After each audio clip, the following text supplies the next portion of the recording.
कहते हैं कि ये रुपया काका ना करावे भैया। ये रुपया नहीं रहने से भीख मांगना पड़ता है। ये रुपया नहीं रहने से कोई पहचानता नहीं। ये रुपया नहीं रहने से कोई आपको खाना पानी नहीं देगा। ये रुपया नहीं रहने से आपकी इच्छा पूरी नहीं होगी। सब कुछ देख कर ललचाएंगे पर आपको कोई नहीं मदद करेगा। इसलिए रुपया रहना चाहिए। अब रुपया कैसे रहेगा? अब मेहनत करके कमाइए। रुपया कैसे रहेगा? आधा खाइए आधा बचाइए।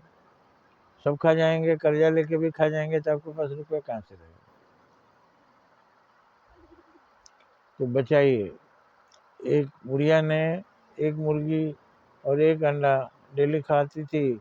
मुर्गी को उसने सोचा मर जाएगी तब क्या खाएंगे, तो एक दिन खाती थी, एक दिन नमक से खा लेती थी, नमक मिर्च से। एक हफ्ते में 3 अंडा बच गया, अब उसके पास 4 मुर्गे हो गए। इस तरह से बचत को इन्वेस्ट करते जाइए सही जगह पर और बचाइए। जो कमाएंगे बचाएंगे तो धीरे धीरे आपके पास संग्रह हो जाएगा। एक एक रुपया बच्चा गुल्लक में डालता है, साल भर में 200-400 रुपया हो जाता है, 500 हो जाता है। तो उस तरह से आप अपने कमाई का कुछ बचाएंगे तो आपके पास धन हो जाएगा। फिर आपको तरसना नहीं पड़ेगा। जिनके पास नहीं है वो भीख मांग रहे हैं, और हम तो कह रहे हैं जिनके पास है, जो भीख मांग रहे हैं उनके पास बहुत रखे हुए हैं, लेकिन उनको अब लोभ आ गया है। वो हट्टे कट्टे हैं, काम कर सकते हैं, लेकिन उनको काम करके खाना, बंधन में रहना पसंद नहीं है। घूम घूम के कमाते हैं, खूब खाते हैं और घर में जमा भी है। तो इस तरह आप बचत करिए, लोगों की मदद करिए।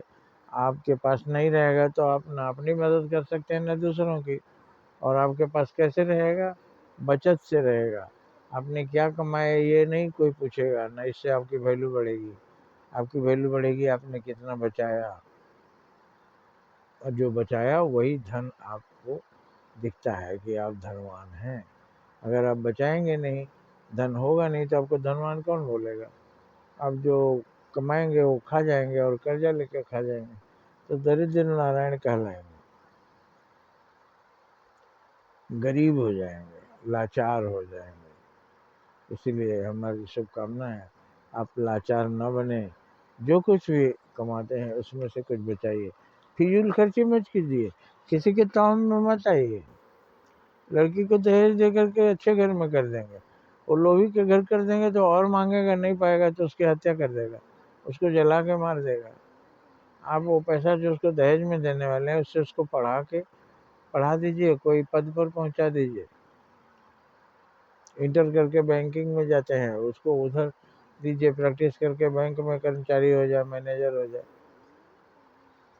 बीए करने के बाद उसको कंपटीशन में बैठाइए, जहाँ सेंटर है, इलाहाबाद है, पटना है, जहाँ बहुत सारी जगहों में जहाँ सेंटर है वहाँ जा कर के आप तरह तरह की नौकरियों में अप्लाई कीजिए, किसी पद पर पहुंचा दीजिए उस लड़की को।